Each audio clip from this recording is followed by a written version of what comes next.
So I've got it precariously jacked up in the air, getting ready to pull the engine out.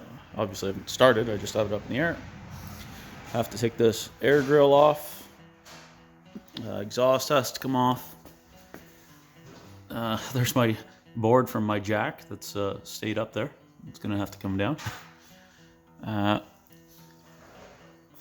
Another shot at the engine bay. I have to disconnect all this stuff, lose the breather, disconnect all the electrical, disconnect all the fuel. I have to free up that perimeter seal that goes around there. Wheels have to come off, axles come out. So this is the air-cooled floor. It's not really great. Needs a pan on this side, and obviously some structure happening here. Should be able to fix that up. Inner rockers. It's gonna need a little love here. It's got quite a bit of filler happening on the underside of this rocker, in the neighborhood of a 1/4 inch, right around there. Other than that, here's these morons here working away, doing some hoist wiring and cleaning up. And this coronavirus has brought these guys home from work, and then they're social distancing together.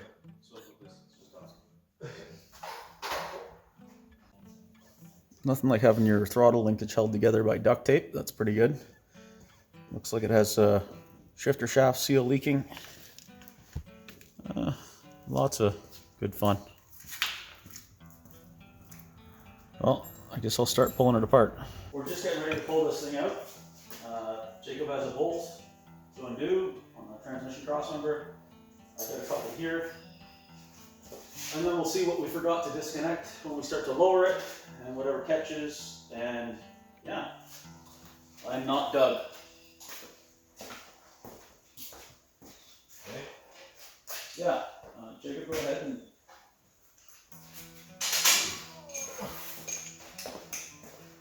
all the way. Yeah.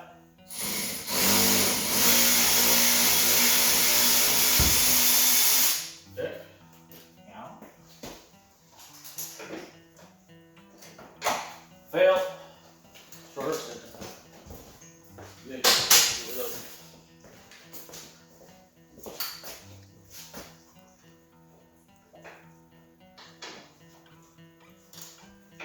Good.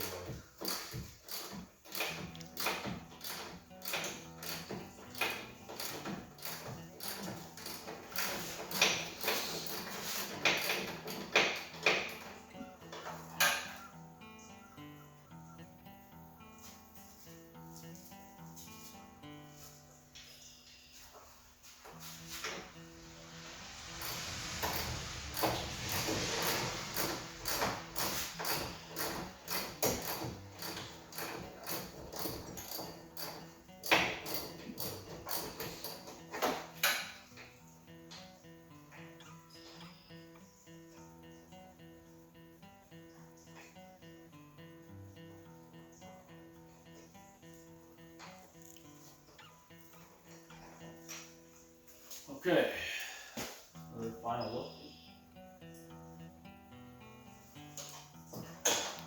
Fuel lines, everything's disconnected, electrical. Yeah, well, we'll see. Do you want to lay underneath, Jacob, and see if you can see what catches as it comes down? Aye, aye. All right. Let me know when you're there. I'll let you know if I die. Okay, call me when you're dead. Okay. Come down.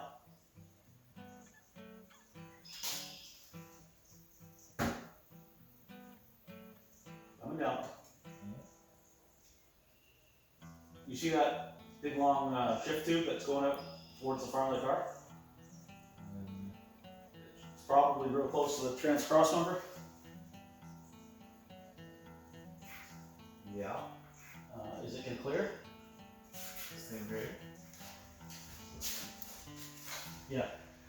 That too? Yep. Okay. believe it is already clear.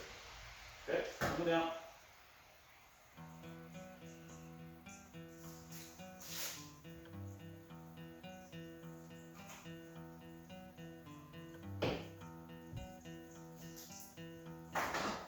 Okay, coming down.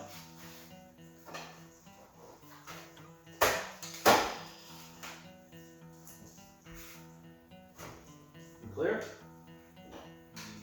Yep. Cool.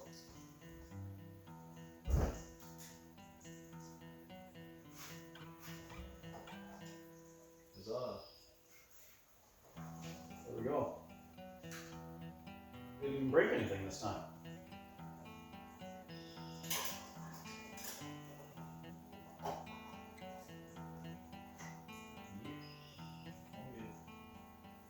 There we go. That looks like something.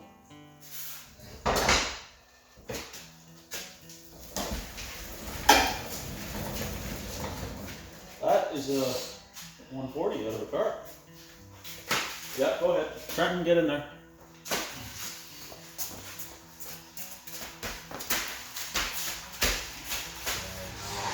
Say hello to the world. Hello, world. No? I'm sure Mike will be happy you guys staying in the car. Looks good from here. Yeah. That's how the Flintstones used to run their car. Does this count as horsepower? Manpower. It's manpower rated. Okay, let me know when you're done restoring the rest of the car. Okay. Set her down. She's done. So this is a 140, a greasy, slimy, old, crappy 140 that needs to be rebuilt. I've got to pull the diff and trans off, set it aside, and then get the engine in the back of my truck and get it ready to go to Dave's house this week, and maybe I'll take some more video. Who knows?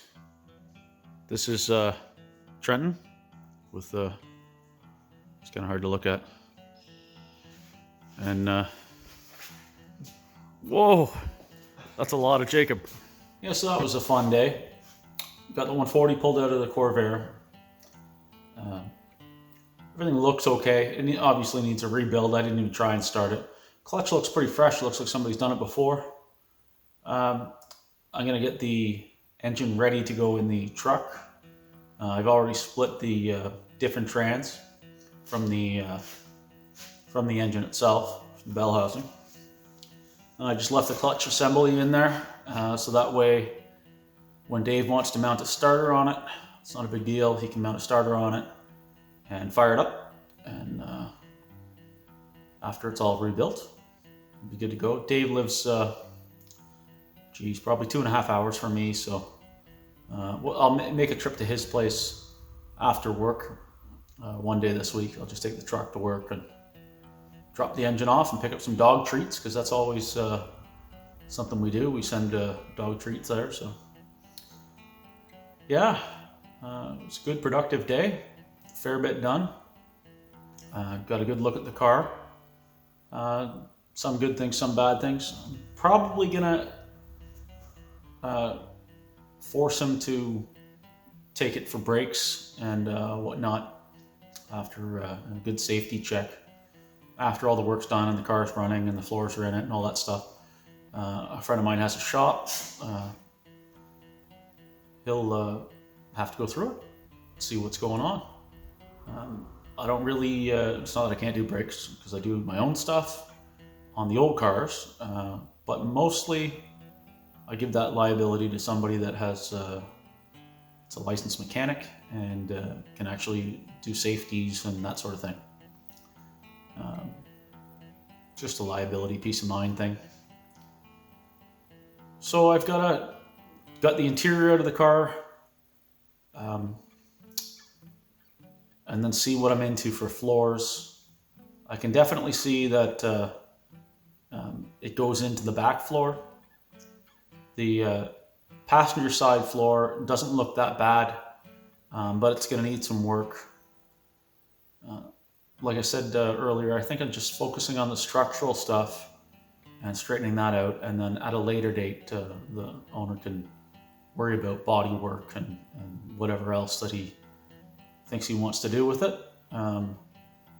It's going to be a good little project. I think good, healthy 140 will definitely make the car worthwhile. Other than that, that's pretty much it for today. I'm going to come back tomorrow, probably tomorrow's Sunday, or tomorrow's Saturday. I'm working Sunday at work, my day job. Probably tomorrow I'll start another 55, working on my kind of stuff. Take the doors off maybe. I don't know, we'll see. See how far I get into it. There's some trims got to come off. The bumpers can come off. Maybe pull the doors. Yeah, so that's about it for today. Thanks for watching, and please like, share, subscribe, comment. Follow me at Slow Car Fix on Instagram, at Slow Car Fix. And I've got a page on Facebook, it's Slow Car Fix. And if you keep watching, I guess, I'll keep posting stuff. If you don't watch, I'll probably still post stuff, because I don't really have anything better to do. Thanks, and stay safe.